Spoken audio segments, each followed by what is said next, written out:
In the garage with CarParts.com.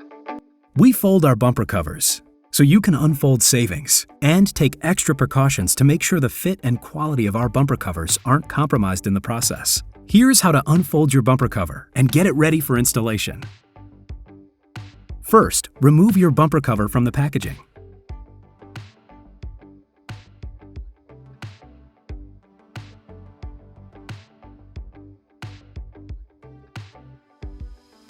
If you see any minor scuffs, don't worry. Your bumper comes pre-primed for protection and should be scuffed completely before applying your chosen primer and paint.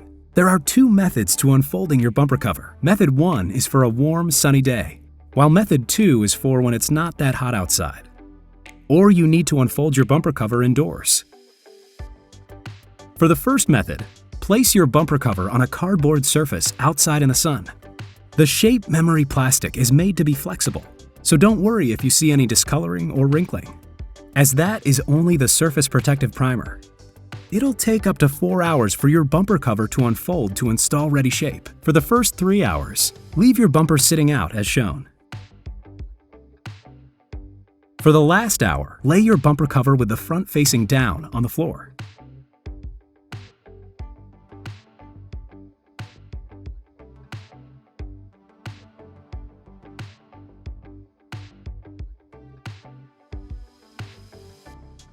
No sun? No problem. Go with Method 2. Apply heat on any creased areas with a heat gun. Make sure you keep your heat gun moving for even distribution. Keeping it in one area for too long could distort or melt the material. And there you have it. Now your bumper cover is ready for prep, paint, and installation. If you need further assistance or have any questions or concerns, please feel free to contact us. We're happy to help. And don't forget to share your install stories with us on Instagram, Twitter, and Facebook with #DrivingMemories. Happy driving!